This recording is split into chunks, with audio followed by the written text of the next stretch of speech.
প্রিয় দর্শক, আপনাদের সবাইকে সাদর আমন্ত্রণ জানাচ্ছি আমাদের আজকের ফ্রেশ প্রিমিয়ামটি তারকাকথনের আয়োজনে, এবং আশা করছি যে যেখানে বসে এই মুহূর্তে আমাকে দেখছেন তারা সকলেই ভালো আছেন, সুস্থ আছেন এবং সুন্দর আছেন।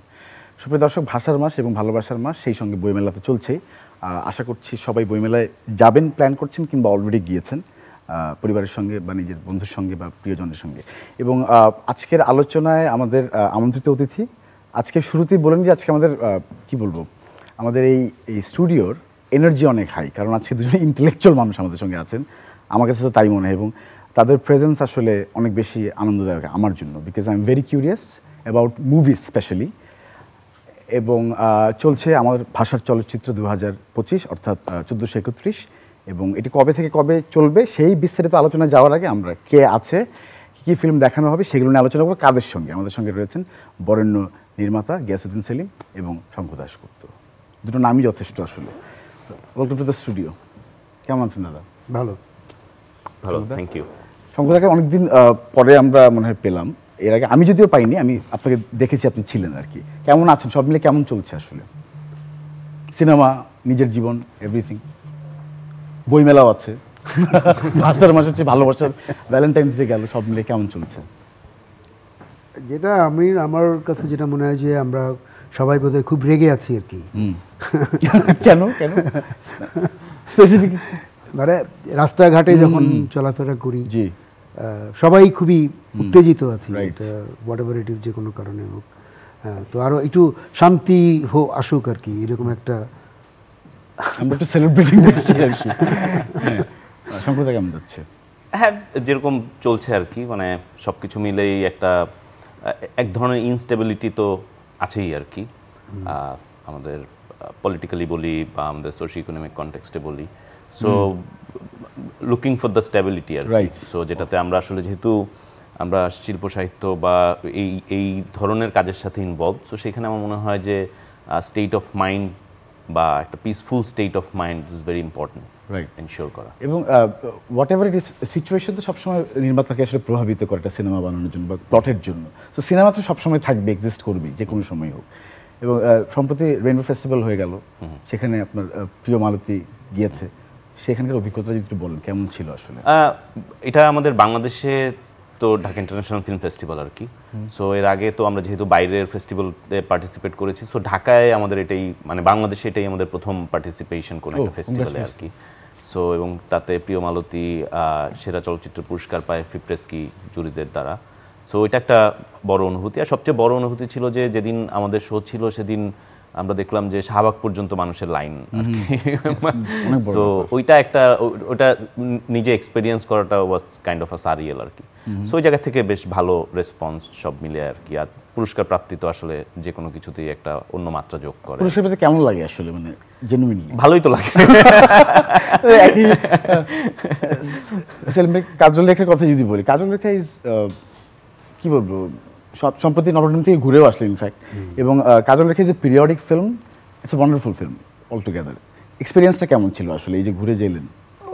রটরডামে তো আসলে ইউরোপিয়ান প্রিমিয়ার হলো ওখানে, রটরডাম ওয়ার্ল্ড স্টেজ আর কি, সোজা কথা। মানে না, ওরাই মানে রটরডাম ফিল্ম ফেস্টিভ্যালই ওরা বলছে ইউরোপিয়ান প্রিমিয়ার। জি, এর আগে কারণ আমাদের তো রিলিজ হয়েছে 24-এর মাঝামাঝি বা শুরুর দিকেই।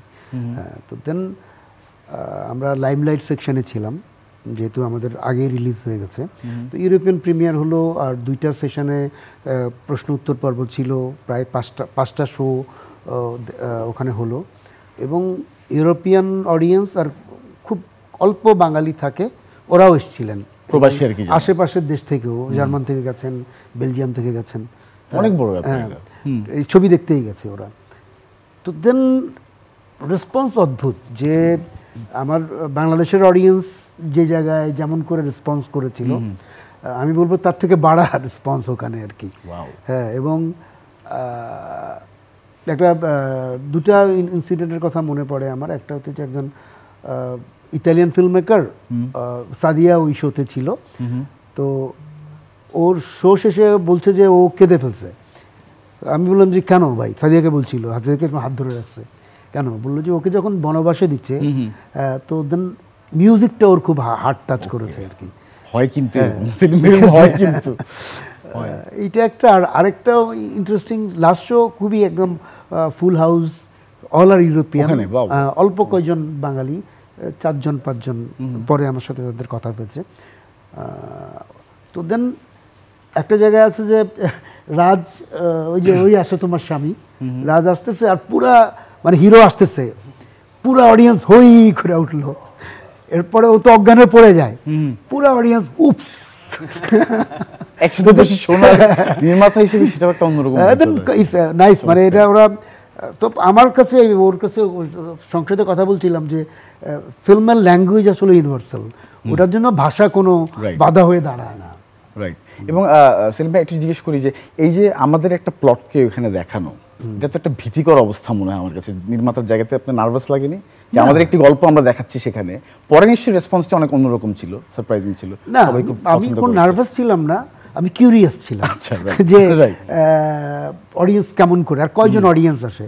তো আমরা সেকেন্ড মানে 3 নম্বর শোতে সাদিয়া যখন জয়েন করলো, আমি সাদিয়া জুয়েল, তো আমরা যাচ্ছি আর উইকডে, তো আমরা বললাম যে দেখ সম্ভবত আমরা 3 জন ছাড়া কোনো লোকই থাকবে না, থাকে না, উইকডেতে কে আসবে। তো আমরা ঢুকলাম, এরপরে দেখি যে দর্শক আসতে শুরু করলো এবং দারুণ দর্শক এসে হাজির হলো। ফুল হাউস বলবো না, কিন্তু অনেক দর্শক। এবং খুব মনোযোগের সাথে ওরা ছবিটা দেখলো এবং কোশ্চেন অ্যান্সার সেশন অনেক লম্বা হলো, নানা ধরনের ক্রিটিক্যাল প্রশ্ন। ওরা গঠনমূলক সমালোচনা করতে পছন্দ করে, প্রশ্ন আর কি, ওদের জানার কিউরিওসিটি নানা রকম, এই সব মিলাই খুবই ভালো এক্সাইটিং এক্সপেরিয়েন্স আমি বলবো। এখন একটু চলচ্চিত্র উৎসবে তো আমরা 2টো ফিল্ম দেখতে পারবো। আমি নির্মাতাদের মুখ থেকেই দর্শকদেরকে বলতে চাই যে কবে কবে দেখানো হবে আসলে কাজল রেখা এবং প্রিয় মালতী। কাজল রেখা আজকেই সন্ধ্যা 6:30টায় টিএসসিতেই, তো না টিএসসিতে, ওইটা হচ্ছে যে আমার ভাষা চলচ্চিত্র, আমার চলচ্চিত্র এই শীর্ষক, ঢাকা ইউনিভার্সিটির ফিল্ম ক্লাব সোসাইটি, এবং ওরা তরুণ তুর্কি, ওরা আয়োজক। এবং আমি শুনেছি যে অনেক অডিয়েন্স হয়, তো আমিও যাবো এবং আমি এক্সপেরিয়েন্স করব। ওকে, তাহলে আপনি নির্মাতাকে পাবেন সেখানে। আর প্রিয় মালতী কবে দেখাবে? প্রিয় মালতী দেখাবে হচ্ছে গিয়ে ক্লোজিং ডেতে, ক্লোজিং ফিল্ম। সো এটা 19 তারিখে সন্ধ্যাবেলা আর কি। সো একই অডিটোরিয়াম, তো টিএসসির অডিটোরিয়ামে, সো একই জায়গাতে, ভেন্যু একটাই। সো ওটাতে আমরা আমাদের টিম পার্টিসিপেট করবো আর কি। রাইট। এবং সেকেন্ড টাইম স্ক্রিনিং যখন হয় এরকম আয়োজনগুলোতে, সেটার ইম্প্যাক্ট আসলে কি হয়? কিছু হয় নাকি না জাস্ট দেখার জন্য? অনেকে তো আবার দ্বিতীয়বারও দেখে এসে। আমার কাছে মনে হয় যে ছবি তো আসলে দেখতে কিন্তু শেষ হয়ে যাওয়ার কিছু নাই। যেমন কাজল রেখা এখন হল থেকে এটা ফেস্টিভ্যাল জার্নি কমপ্লিট করলো, তারপরে এটা এখন একটা ওটিটি প্ল্যাটফর্মে আছে। প্রিয় মালতীর ক্ষেত্রেও সেম আর কি, এটা তো আসলে থেকে যাবে। সো ছবির তো আসলে এটা ছড়ানোটাও একটা বড় ব্যাপার। সো এই যে আজকে একটা নতুন অডিয়েন্স কাজল রেখা দেখবে, বা 19 তারিখে একটা নতুন অডিয়েন্স প্রিয় মালতী দেখবে, সো দেখার পরে তো আসলে এটা নিয়ে কনভারসেশন হবে, এটা নিয়ে কথা হবে। সো এটা ছড়ে যাবে, তারপরে কোনো অন্য একটা অডিয়েন্স হয়তো বা সেটা ওই প্ল্যাটফর্মে দেখে নেবে। সো আমার কাছে মনে হয় যে এইটা একটা চলমান প্রক্রিয়া আর কি, এটা থেমে থাকার কিছু নাই। আর আরেকটা ইন্টারেস্টিং যে এখানে যত অডিয়েন্স সবাই হচ্ছে তরুণ, রাইট, আসলে একই বয়স, রাইট। তরুণদের সামনে আমি সবসময়, আমার লাগে যে তরুণদের প্রতিক্রিয়া আমাকে সবসময় আলোড়িত করে, কারণ ওরা খুব ট্রু প্রতিক্রিয়া দেয়, খুব ভানমনিতার, মানে যত বয়স হয় মানুষ তত ভানমনিতা শেখে। আর আরেকটা ব্যাপার কি, এটা ওই যে সেলিমের সাথে কথা হচ্ছিল, ফেস্টিভ্যালে ছবির অডিয়েন্স কিন্তু খুবই পার্টিকুলার। মানে কিরকম একটু জানতে চাই। মানে যেমন রটারডামে যে ওটা বলছিলাম সেলিম ভাইয়ের সাথে, বা আমিও was having the same experience. So ওইখানের অডিয়েন্স না ও নর্মাল মানে ম্যাস অডিয়েন্সের মতো না। যে রটারডামে ছবি দেখতে যায়, আপনি খেয়াল করে দেখবেন যে ও গত 5 বছর ধরে রটারডামের ছবি ফলো করে, বাবা, বিকজ ওটা ইউরোপের সবচেয়ে বড় ফেস্টিভ্যালগুলোর মধ্যে একটা। বা যে কায়রোতে দেখছে, কায়রো আফ্রিকার মধ্যে সবচেয়ে বড় ফেস্টিভ্যাল। সো যে ওইখানে ফেস্টিভ্যালে যায়, সেটা অন্য ফেস্টিভ্যালগুলোতে, বার্লিন বা কানজে, ফেস্টিভ্যালের অডিয়েন্স কিন্তু খুবই রেগুলার অডিয়েন্স, যারা হচ্ছে গিয়ে ফেস্টিভ্যাল কেন্দ্রিক ছবি দেখে, এবং হচ্ছে গিয়ে এরা আইদার কোনো না কোনো ফর্মে ফিল্ম প্রফেশনাল। সেটা প্রোডিউসার হতে পারে, ডিস্ট্রিবিউটর হতে পারে, ডিরেক্টর হতে পারে, মানে কোনো না কোনো ভাবে কানেক্টেড। সো ওর understanding about the film it's bit different আর কি। সো ওই জায়গাতে আসলে কখনোই ল্যাঙ্গুয়েজ কোনো ব্যারিয়ার না, বা আমাদের লোকাল জিনিস। আর এখন তো হচ্ছে গিয়ে যত এটা লোকাল তত এটা গ্লোবাল আর কি। আর যখন একটা ফিল্ম আসলে ফেস্টিভ্যালে সিলেক্ট হয়, এটা সেলিম ভাই যখন মেইলটা পাইলো যে রটারডামে সিলেক্ট হয়েছে, বা আমি যখন মেইল পাইলাম কায়রোতে সিলেক্ট হয়েছি, তখন আমরা জানি যে এই ছবিটা well appreciated by the jury, already, because otherwise তো এটা আসলে সিলেক্টেড হইতো না আর কি। সো ওইটা একটা অন্যরকম অনুভূতি আর কি। কায়রোতে স্ক্রিনিং হয়েছে, সেখানেও অভিজ্ঞতা শুনলাম একই রকম হবে নিশ্চয়ই। সবাই যেহেতু বললেন যে ক্রিটিকটা আসলে ওখানে দর্শকের ভিন্ন রকমের। আমি এমনি এর সাথে আমি সংসদে একটা জিনিস যোগ করতে চাই, আসলে বাংলাদেশের সিনেমা ইন্ডাস্ট্রি, ঢাকা সিনেমা ইন্ডাস্ট্রির যে অবস্থা, এবং এই অবস্থায় একটা সিনেমা যখন কায়রোতে কিংবা রটারডামে সিলেক্টেড হয়, তখন আমরা একটু গর্ব অনুভব করি যে এত প্রতিকূলতার মধ্যেও একটা বিশ্বমানের সিনেমা তৈরি করা গেছে। নাইলে তো শত শত সিনেমার মধ্যে থেকে এই একটা সিনেমা যখন সিলেক্টেড হয়, তো এটা তো ইন্সপায়ারিং। হ্যাঁ প্রচন্ড। মানে সেলিম ভাই আপনি আছেন এবং শঙ্কর আছেন, একটা সরল প্রশ্ন করতে চাই এক দর্শক হিসেবে বা আপনাদের ভক্ত হিসেবে, আমরা যখন প্রাইমে ঢুকি বা আমরা নেটফ্লিক্সের মতো প্ল্যাটফর্মগুলোতে ঢুকি, তখন কেন আমাদেরগুলো ভরে থাকে না সবখানে? মানে ইন্ডিয়ান থাকে, কোরিয়ান থাকে, এখন তো সবগুলো ঢুকেছে। আমরা চাই আসলে ওই জায়গাটাতে আমরা পৌঁছাতে, যেখানে আমাদের বাংলা মানে আলাদা একটা মানে ট্যাবলেট থাকবে, যেখানে আমরা ঢুকে আমাদের বাংলা সিনেমা। এইটার বেসিক কারণ মধ্যে মানে আমি কথা, নেটফ্লিক্স ওদের এখানে কোনো ব্যবসা নাই। আচ্ছা, মানে ওদের কোনো প্রতিষ্ঠান নাই। হ্যাঁ, মানে এটা মানে ওভারঅল ইয়েটা দেখে ওরা আসলে নেটফ্লিক্স আর প্রাইমের একটা বড় ব্যাপার হচ্ছে যে ওরা কিন্তু কোনো অরিজিনাল প্রোডিউস করে না এখানে। সো ওই ফিডের মধ্যে বাংলাদেশের ছবি ভরে থাকার কোনো কারণই নাই। আচ্ছা, যখন ওরা এখানে এসে আসলে জিনিসটা কমিশন করা স্টার্ট করবে, তখন আপনি এটা পাবেন। মানে দ্য সেম ওয়ে ধরেন আজকে আপনি বঙ্গতে ঢুকলেন বা চরকিতে ঢুকলেন বা টফিতে ঢুকলে যেমন বাংলাদেশি কন্টেন্ট অনেক ভর্তি, because they produce that content. আর নেটফ্লিক্স, অ্যামাজন হচ্ছে they produce Korean content, Indian content বা ইউরোপিয়ান কন্টেন্ট। ওরা তো বাংলা কন্টেন্ট প্রোডিউস করে। বড় বাজার আমাদের এখানে, বাজারটা এখনো ওরা ইয়েতে নেয় নাই আর কি, মানে ওর আমলে নেয়। হ্যাঁ, ওর ওভারঅল বাংলাদেশ থেকে নেটফ্লিক্স প্রতি বছর যে টাকা রেভিনিউ আর্ন করে, ওইটাও ও অনেক বড় দেশে, ওইটা ওর একটা সিরিজের বাজেট আর কি। সো ওইটা ওর জন্য আসলে ও মাই গড। এবং আমি ওই যে কয়েকদিন আগে দেখলাম যে মার্কেসের ওই যে 100 ইয়ার্স তো ওইটা কলম্বিয়াতে হয়েছে শুটিং, 4-5 বছর ধরে করছে। তো কলম্বিয়ার ইকোনমিতে ও যোগ ইম্প্যাক্ট করছে প্রায় 52 billion Colombian dollar, peso, whatever যেটা বলে আর কি ওরা। মানে that's how the film changes the face of the country. মানে কিভাবে ইম্প্যাক্ট আমাদের কেন আমাদের হবে কবে আসলে এটা হবে, এটা একটা রাজনৈতিক সিদ্ধান্ত আসলে। একটা দেশের সিনেমা বা আর্ট কোন লেভেলে থাকবে, কি ইম্প্যাক্ট ফেলবে সোসাইটিতে, এটা একটা রাজনৈতিক প্রশ্ন। একদম, মানে সিদ্ধান্ত রাজনৈতিক, সব দেশের জন্যই। হ্যাঁ, রাজনৈতিকভাবে সিদ্ধান্ত নিতে হয় যে আমরা এইটা করব। মানে আমরা সিদ্ধান্ত নিলে দেন এর জন্য পলিসি তৈরি হয়। আমরা তো আসলে প্রায় 1000 বছর ধরেই অবহেলিত। আমাদেরকে বলে যে আমরা নাটক ফটক করি বা সিনেমা টিনেমায় নামি। হ্যাঁ, মানে এটা তো কোনো ইজ্জতের সাথে দেখা হয় না সিনেমাটাকে। হ্যাঁ, মানে ওই সলিমা স্যার এটা একটু জাস্ট অ্যাড করতে চাই যে একটা দেশের ব্র্যান্ডিং বা ইমেজ ডেভেলপমেন্টের ক্ষেত্রে পৃথিবীর সকল দেশেই, মানে বড় বড় ছোট বা মাঝারি দেশগুলোতে ফিল্ম একটা খুব ইম্পর্টেন্ট টুল। মানে দ্য আইডিয়া অফ আমেরিকা বা আইডিয়া অফ ইউরোপ কিন্তু আমরা ফিল্মের থ্রুতে পাইছি। চলচ্চিত্র কি দেশের দর্পণ বলা হয় এরকম করে যে মানে বলা হয়? মানে ওইটা বলতেছি যে আপনি দেশ ব্র্যান্ডিং এর ক্ষেত্রে কাজে লাগে। মানে আপনি যে আমেরিকাকে চিন্তা করেন, unless you go to America, আপনি কিন্তু আসলে দেখছেন হলিউডের হলিউড, রাইট। বা যে আইডিয়া অফ ইউরোপ সেটা আপনি দেখছেন হলিউডের ছবিতে। বা আমরা যে এখন কথার কথা মেক্সিকো বা কলম্বিয়াকে দেখি, এটা কিন্তু ওই হলিউডের প্রোডাকশন থেকে দেখি। সো তখন কিন্তু আপনি দেখেন যখন আমাদের এখানে এক্সট্রাকশন শুট হয়ে যাওয়ার পরে যখন রিলিজ হয়, তখন আমাদের মনে হয় যে না, এটা তো বাংলাদেশ না। So it is true. এখন এইটা সাথে আমি একটা যোগ করি, এমনি প্রোডাক্ট বিক্রির ক্ষেত্রেও সে আমি ধরলাম যে সারা পৃথিবীতে সবচেয়ে ভালো হুইস্কি বানায় স্কটল্যান্ড। ওইটা ওই নদীর জলের কারণে। আমেরিকান হুইস্কি পৃথিবীতে কোনো গুরুত্বপূর্ণ হুইস্কি না, দ্যাটস হোয়াই ওটাকে স্কচ বলে আর কি। আচ্ছা, ওরা করলো কি যে ওদের যে কি জানি ওই যে জেমস বন্টন বানায় না, ওখানে ওরা জ্যাক ড্যানিয়েল নামে একটা ব্র্যান্ড প্রমোট করলো, জ্যাক ড্যানিয়েল উইথ কোক। এখন সারা পৃথিবীতে জ্যাক ড্যানিয়েল বড় হুইস্কি এবং এটা কোক দিয়ে খেতে হয়, এবং দুটোই আমেরিকান প্রোডাক্ট। সারা পৃথিবীতে ধুমায় বিক্রি করছে ওরা। মানে ধরেন আমরা যে কথার কথা বাংলাদেশে বসে সিআইএ, MI6, MI5 এগুলো চিনি, এটা কারণ কি? বিকজ ও এটাকে প্রমোট করছে। এবং আমার মনে হয় বিত্তশালী যারা ঘুরতে যান, তারাও মনে ওখানে দেখে তারপর পুরো সিদ্ধান্তটা নিয়েছেন। হ্যাঁ, এটা হতে পারে আর কি। মানে আপনি that's how you promote your country. Tour guide হয়েছে আর কি সিনেমাগুলো। মানে অস্ট্রেলিয়ায় হয়তো হলিউড কোনো একটা মুভির শুটিং হয়েছে কোনো একটা জায়গায়, এখন আপনি যখন সিডনিতে গেলেন Indicative, right. আপনাকে প্রথমেই বলবে যে অমুক জায়গায় শুটিং হয়েছে, ওইটা ঘুরতে যাবা কিনা। Exactly, that's how cinema works. মানে ইমপ্যাক্ট অনেক বড়।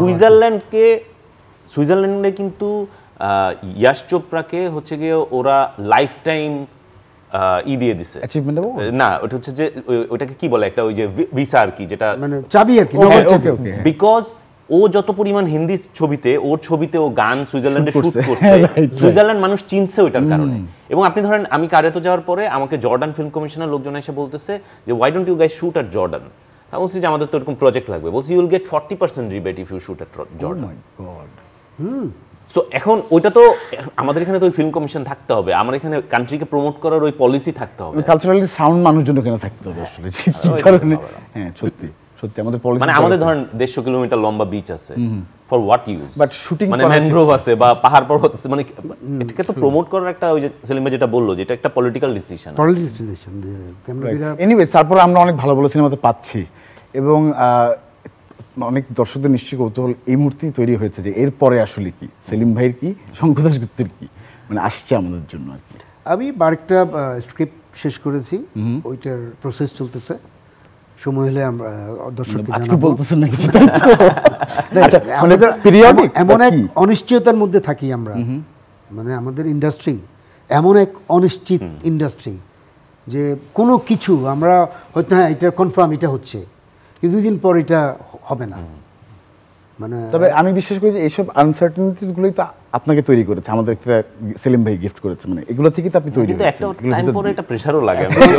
তাক লাগে পৃথিবীতে কোনো ইন্ডাস্ট্রি এত uncertain না, তারপরে মানে হ্যাঁ after all the difficulties you have made it, so সেটা তো হয়েই ইচ্ছে আসলে নিশ্চয়ই। ওই কাঁধ দিয়ে পাহাড় ঠেলার মতো আর কি। ওকে। এবং এবং খুব চমৎকারভাবে সেলিম ভাই বলছিলেন বাজেট টাজেট সব মিলে অনেক মজার মজার কথা আমাদের ইনফরমেশন দিচ্ছিলেন। এবং এখন তো মানে কি বলবো, সেলিম ভাই যখন শুরু করেছেন বা শঙ্করদা যখন কাজ শুরু করেছেন তখন তো এত মানে কি বলবো স্ফেয়ার্স ছিল না আসলে, সার্কামস্টেন্স এত বড় ছিল না, এতগুলো ওটিটি ছিল না, আস্তে আস্তে বেড়েছে, এখন অনেকগুলো আছে, মুখ দিয়ে বলে শেষ করা যাবে না, আরও আসছে সামনে, টেলিভিশনে যদি বলি সেগুলো আসছে, সেখানেও তো প্রিমিয়ার হচ্ছে। তো এর মধ্যে কি একটু অস্থির লাগে বা মনে হয় যে এত দিকে আসলে কনসেন্ট্রেট করা ঝামেলা, আমি আসলে সিনেমাটা বানিয়ে সরাসরি হলেই দিতে পারলে ভালো হতো? না, সিনেমা তো হলের জন্যই বেসিক্যালি প্রথমে, যেমন আমরা যখন গানের জন্য তো মানুষ আগে মুখে গান গাইত একদম সামনাসামনি, তাই না, ও কনসার্টের মতো। এরপরে যখন টেপ রেকর্ড ইয়ে কি জানি ওইটা লং প্লে আসলো, টেপ রেকর্ডার আসলো, সিডি আসলো, এখন ইউটিউব, হাজারটা মিডিয়াম আছে, রাইট। কিন্তু কনসার্টের আবেদনটা একই রকম। তো সিনেমাও নানা মিডিয়াম থাকবে, ওটিটি থাকবে, টেলিভিশন থাকবে, নানাভাবে ইউটিউব থাকবে, কিন্তু 400-500 লোক বা 200 লোক 300 লোক একসাথে বসে কনসার্টের যে আনন্দ সিনেমায়, সব একজন হাসলো তো হো করে পুরা হল হাসলো, কানলো তো পুরা হল কানলো, এই আবেদন তো শেষ হবে না। সত্যি হ্যাঁ। আমি যে সিনেমার সাথে এটাতে অ্যাড করতে চাই যে দিন শেষে এটা সিনেমা হলে দেখার আনন্দটাই বেশ, কিন্তু একটা জায়গা থেকে আমার মনে হয় যে ইন্ডাস্ট্রি ওয়াইজ আমাদের স্টেক হোল্ডারদের জন্য এটা একটা পজিটিভ জিনিস, যেহেতু খুব সংগঠিত আমাদের আসলে ইন্ডাস্ট্রি না, মানে রেভিনিউ জেনারেট করার ওয়ে আগে কম ছিল, সো এখন ওইটা একটু বাড়ছে, মানে এটা ওটিটি থাকার কারণে বা অন্যান্য মিডিয়ামগুলো এক্সপ্লোর হওয়ার কারণে, সো এইটা একটা ইটস আ ভেরি পজিটিভ। আমার একটা কৌতূহল, মানে ওটিটিতে কি বেনিফিট করে আসতে পারছি আমরা, মানে বানিয়ে, মানে সিনেমার তুলনায় সিনেমাতে তো ওর যেটা হচ্ছে যে হলের, আমরা যখন হলে একটা রেভিনিউ টিকিট থেকে, মানে অডিয়েন্স যাচ্ছে টিকিট থেকে একটা রেভিনিউ হয়, এরপরে আরেকটা রেভিনিউ হচ্ছে যে ওটিটিতে বিক্রি করে হয়, আচ্ছা একটাই হ্যাঁ, আবার টেলিভিশনে বিক্রি করে কিছু টাকা পাওয়া যায়, এরপরে এটা আবার রিলস আকারে ফেসবুক থেকে কিছু পয়সা পাওয়া যায়, গানগুলো আবার ইউটিউবে গেলে ওখান থেকে কিছু পয়সা ভালো, ওভারসিজে কিছু দিয়ে, ওভারসিজ থেকে বিদেশে একটা বড় বাজার তৈরি হয়েছে আমাদের, প্রায় মানে অস্ট্রেলিয়া, ইউএসএ, কানাডা মিলে এবং অন্যান্য আরো অপরাপর মিডল ইস্ট হ্যাঁ। মিলায়, তো ওখানেও একটা বাজার আছে বাঙালি কমিউনিটির। অ্যাবাউট দিস সেলিম ভাই, এই যে তৈরি হয়েছে কতদিনে তৈরি হলো, এটা আগে থেকেই ছিল আমাদের যে বাইরের? না না, এটা আমি জানি আমার এক্সপেরিয়েন্স হচ্ছে যে প্রথম আসলে কোন সিনেমা আয় করেছে ওইটা আমি জানি না, আমার মনে আছে যে মনপুরা প্রথম আসলে অস্ট্রেলিয়াতে নিয়ে গেল ওরা, নিয়ে আসার পরে আমি 18 দিন 20 দিন ছিলাম ওখানে, থাকলাম 18টার মতো শো হলো, এবং আমি ফেরার সময় আমি যখন ফিরে আসি $5,500 অজি পকেটে করে নিয়ে আসছি। অনেক টাকা, অস্ট্রেলিয়ান ডলার ওই সময়। তবে Monpura will be a legend আমরা যখন থাকবো না এই যে বিদেশে যে টাকাটা পাওয়া যাচ্ছে, এর আগে হয়তো টুকটাক 2-1টা গেছে, কিন্তু ঠিক টাকা পাওয়া যাচ্ছে। তারপরে আমার পুরো ইউরোপে ওইটা ঘুরলো, ওখান থেকে আমরা বেশ ভালো টাকা পেয়েছেন আরো, আমেরিকাতে হলো, কানাডাতে হলো। এখন তো আমরা যখনই সিনেমার রিলিজ প্ল্যান করি, যেমন কাজল রেখার ক্ষেত্রে আমি বলবো যে অস্ট্রেলিয়া, কানাডা এবং আমেরিকা থেকে আমি এমজি পেয়েছি, যে টাকাটা আমি মেকিংয়ের সময় খরচ করতে পেরেছি। যে একটা ওরা ছবিটা নিবে, প্রায় 1 বছর 1.5 বছর আগে মিনিমাম গ্যারান্টি একটা টাকা দিয়ে দিল। সেটাকে হ্যান্ডসাম অ্যামাউন্ট, একটা ভালো, হ্যাঁ, যে পরিমাণ আমাদের কথা হয়, ডিল হয়, সেই ডিল অনুযায়ী একটা এমজি নিয়ে সেই ছবিটা, সেটা আবার ইনভেস্টমেন্ট হয়েছে ছবির মধ্যে। কি সুন্দর। মানে এইটা কিন্তু ওই যে মানে এটা তো ডেফিনেটলি আস্তে আস্তে বাড়তেছে আর কি, খুব স্বাভাবিকভাবে। একটা জিনিস কি, মানে আগে তো বাংলা ছবির ওরকম মার্কেট ছিল না, সো যে মনপুরা বা এখন যে সব ছবিগুলো হচ্ছে, এটা কিন্তু একটা বাজার তৈরি করছে ওইখানে বাংলা ভাষাভাষীদের মধ্যে। অ্যাট দ্য সেম টাইম বাংলাদেশের ছবি বিভিন্ন ফেস্টিভ্যালে যাচ্ছে, সো ওইখানের যারা ফিল্ম লাভার আছে ওদেরও এই ধরনের ইনফরমেশন তো ওরা পায়।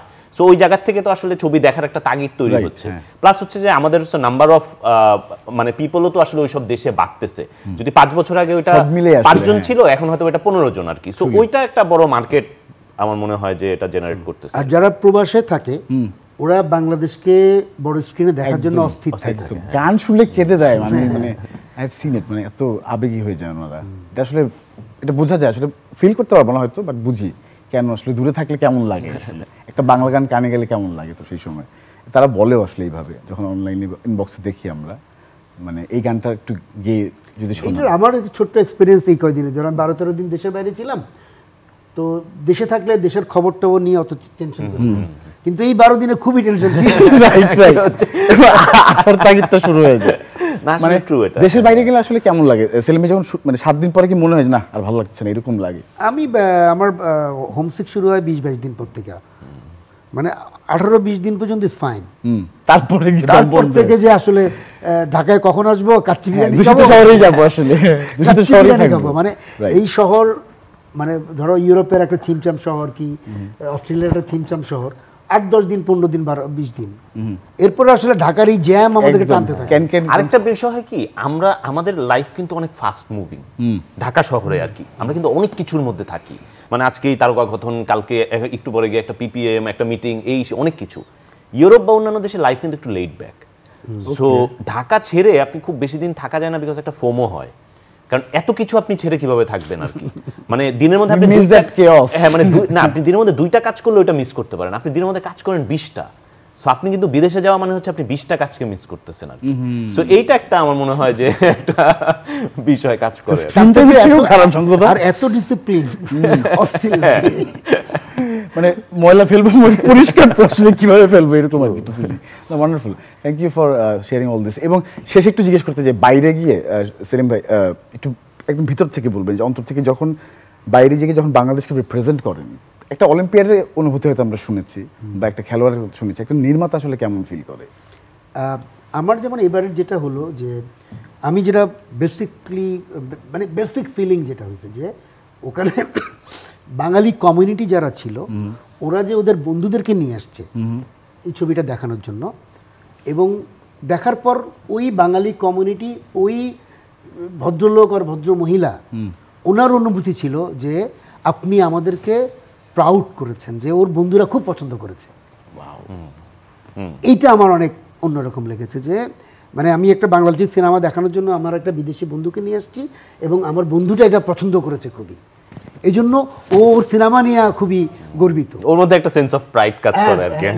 এইটা আমার অনেক ইন্টারেস্টিং লেগেছে আর কি, ভালো লেগেছে। আমারই তো কেমন যেন ব্রেন ফ্রিজ হয়ে গেল। সংগঠন এরকম, আমার তো এরকম অনুভূতি তো এই যে কায়রোতে যাওয়ার পরে এটা হয়েছে আর কি।